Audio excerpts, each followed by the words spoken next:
আমি আজ রান্না করে নেব দারুণ মজার একটি রান্না, খেতে কিন্তু অনেকটাই টেস্ট। এভাবে রান্না করলে আর এই মাছগুলো দিয়ে এক থালা ভাত কিন্তু খাওয়া যাবে। এবার আমি রান্না করতে চলে আসলাম রান্নাঘরে। চুলায় একটি কড়াই বসিয়ে দিয়ে সাদা সয়াবিন তেল দিয়ে দিলাম পরিমাণ মতো। চুলার আঁচটা মিডিয়াম আঁচে রেখে দিলাম। এবার দিয়ে দেব পেঁয়াজ কুচিটাকে দিয়ে কিছুক্ষণ নাড়াচাড়া দিয়ে দিব। হ্যালো এভরিওয়ান, সবাই কেমন আছেন? আসসালামু আলাইকুম। আমি Tanjum cooking, back to my channel. পেঁয়াজটা বাদামি কালার হয়ে গেছে। এবার দিয়ে দেব 1 টেবিল চামচ রসুন বাটা, দিয়ে এটাকে কিছুক্ষণ কষিয়ে নিব। হলুদ, লবণ, মরিচ গুঁড়ো দিয়ে কিছুক্ষণ নাড়াচাড়া দিয়ে দেব।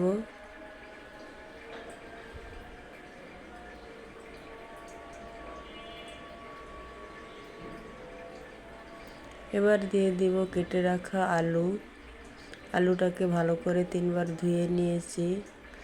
এবার এগুলোকে আবার কিছুক্ষণ কষিয়ে নিব।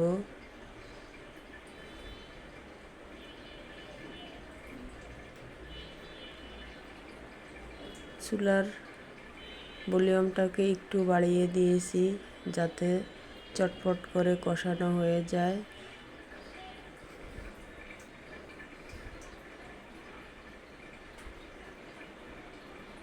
যারা যারা আমার রান্নাগুলি দেখে আমার চ্যানেলটিকে সাবস্ক্রাইব করে আমার পাশে আছেন, তাদেরকে জানাই অসংখ্য ধন্যবাদ। আমার পক্ষ থেকে আপনাদের জন্য আছে অসংখ্য দোয়া ও ভালোবাসা। এবার হালকা একটু পানি দিয়ে দিব। পানির মধ্যে কিন্তু আলুটা কষানো শেষ হয়ে যাবে আর আলুটা একটু সিদ্ধ হয়ে আসবে।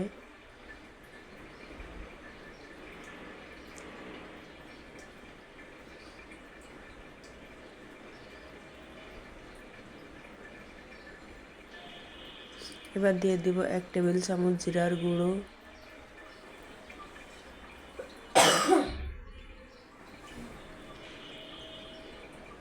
জিরার গুঁড়োটাকে দিয়ে কিছুক্ষণ নাড়াচাড়া দিয়ে দিব।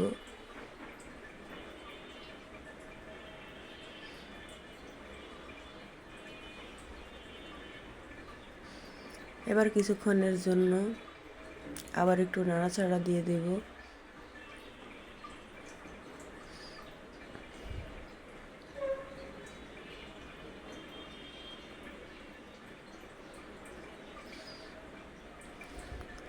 ঢাকনা দিয়ে দেব কিছুক্ষণের জন্য, আলুগুলো সিদ্ধ হবে।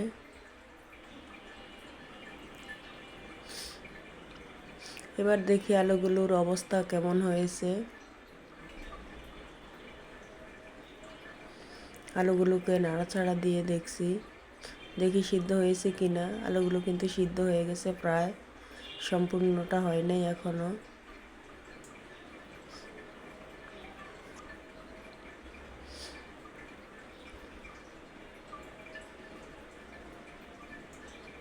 এবার আমি দিয়ে দিব এখানে লাউয়ের শাকগুলোকে কেটে ভালো করে 3 বার ধুয়ে নিয়েছি। এই যে এভাবে কেটে ভালো করে ধুয়ে এবার শাকগুলোকে দিয়ে দিচ্ছি।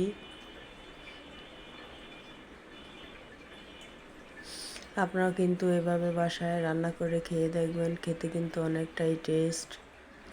আর লাউয়ের শাক খেতে তো অনেকটাই মজা। লাউয়ের শাকে কিন্তু অনেক ভিটামিন আছে।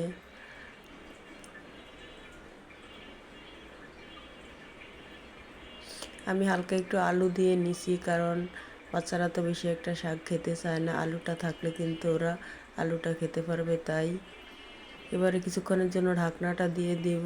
আপনারা চাইলে খালি শাকটাও কিন্তু রান্না করতে পারেন। এবার আবার কিছুক্ষণ নাড়াচাড়া দিয়ে দিব।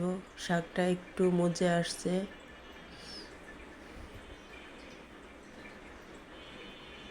শাকটা কিন্তু খালিও রান্না করা যায়, আলুটা দিলে কিন্তু টেস্টটা অনেক বেড়ে যায়। আপনারা বাসায় ট্রাই করে দেখবেন। বাচ্চাদের খাওয়ার সুবিধার্থে আলুটা দিলে কিন্তু বেশি ভালো হয়। সব বাচ্চারাই কিন্তু আলুটা খেতে অনেক বেশি পছন্দ করে। শাকটা যদিও ওরা না খায় তাহলে কিন্তু আলুটা খাবে, তাই এখানে আলুটা দেওয়ার কারণ।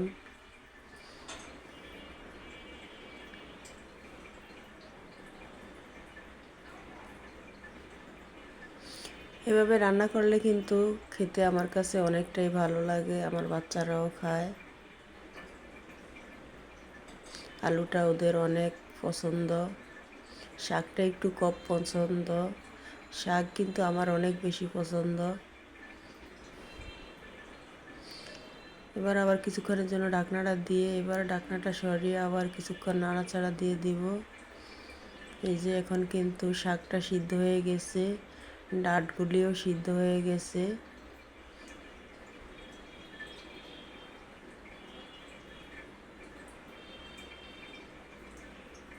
যারা যারা আমার রান্নাগুলি দেখেন কিন্তু চ্যানেলটাকে সাবস্ক্রাইব করে আমার পাশে থাকবেন না, আমার চ্যানেলটিকে সাবস্ক্রাইব করে আমার পাশে থাকবেন। রান্নাগুলি দেখে একটি লাইক দিতে ভুলে যান, আপনারা একটি লাইক দিয়ে দিবেন। এবার আমি এখানে হালকা কিছু একটু ঝোলের জন্য পানি দিয়ে দিব।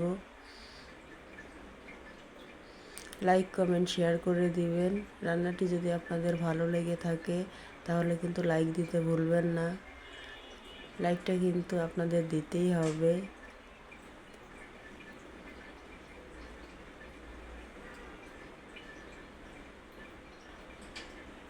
এখানে কিন্তু বেশিটা আমি পানি দেইনি, কারণ এটা একবারে মাখা মাখা হয়ে যাবে ঝোলটা, তাই।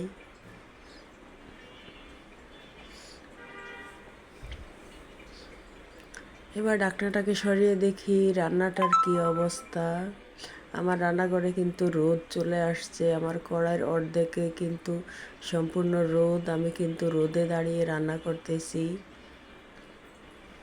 এই জন্য কড়াইতে এক সাইডে একটু বেশি সাদা আর এক সাইডে একটু অন্ধকার দেখাচ্ছে। এবার চলে আসলাম একটি প্যান বসিয়ে মাছটাকে ভেজে নিব। প্যান বসিয়ে পরিমাণ মতো তেল দিয়ে দিলাম। এবার তেলটাকে সারা ফ্রাই প্যানে ভালো করে মাখিয়ে দেব।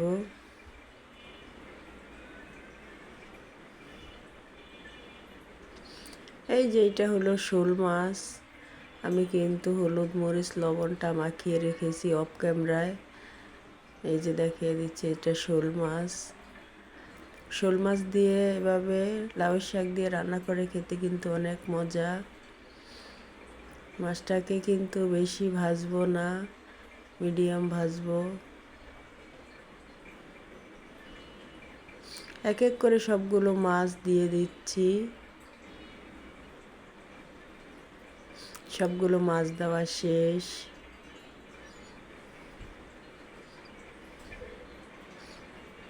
মাছটার কিন্তু এক ফিট হয়ে গিয়েছে, অন্য ফিট করে দিব।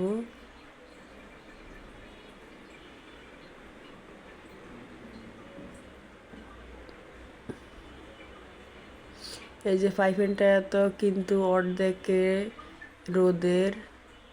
রোদ আর অর্ধেকে কিন্তু রোদ নেই।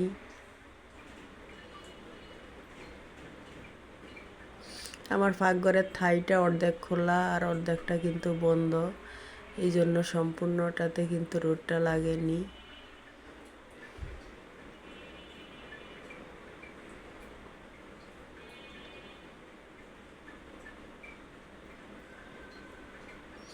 আমার রান্নাঘরে কিন্তু কোনো ধরনের লাইট ব্যবহার করতে হয় না।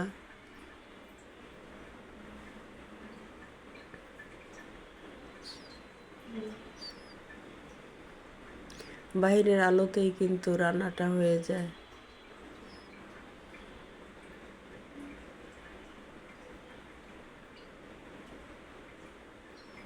মাছটা ভাজা শেষ, এবার তরকারিতে দিয়ে দিব মাছগুলো।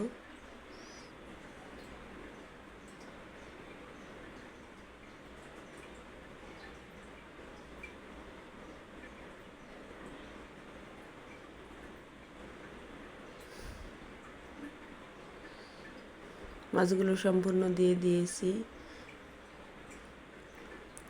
আমার রান্নাটি ছিল আজ এই পর্যন্তই। আগামী অন্য কোনো রান্না নিয়ে আপনাদের সাথে দেখা হবে।